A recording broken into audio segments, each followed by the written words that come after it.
Every time we talk about this, it gets more complicated. But essentially, after all the votes were counted, the Democrat who is already on the court, the incumbent, Allison Riggs, was 734 votes ahead.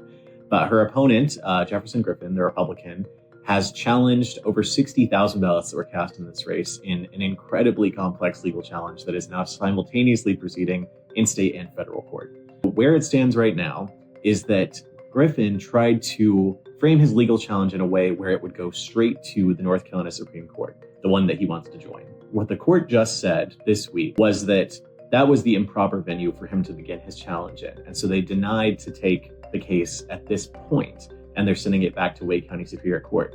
But several of the justices in their ruling hinted that they may actually agree with the merits of his case. Chief Justice Newby expressed concerns about some of the same things Griffin brought up about how the state board was interpreting election law and registration law. So it'll be interesting to see how that actually winds up if it ends up going to the Supreme Court. But before it can get there, we're gonna have to see what the federal courts decide to do. So I'm actually heading to Richmond because the Fourth Circuit U.S. Court of Appeals is actually going to hear the case. And so if they decide that ultimately this is within federal jurisdiction, it could go differently. But there's so many different tentacles to this case and ways that it could play out that it's really a fool's errand to try and predict what's going to happen at this point. So if anyone's interested in figuring out if they're one of these 60,000 plus voters that are challenged, we did publish a story on our website laying out exactly how you can do that. The official methods for doing so are kind of complicated because the data is really not laid out in a user-friendly way, but there's a bunch of different organizations and groups who have made their own tools for voters to find out if they're on there.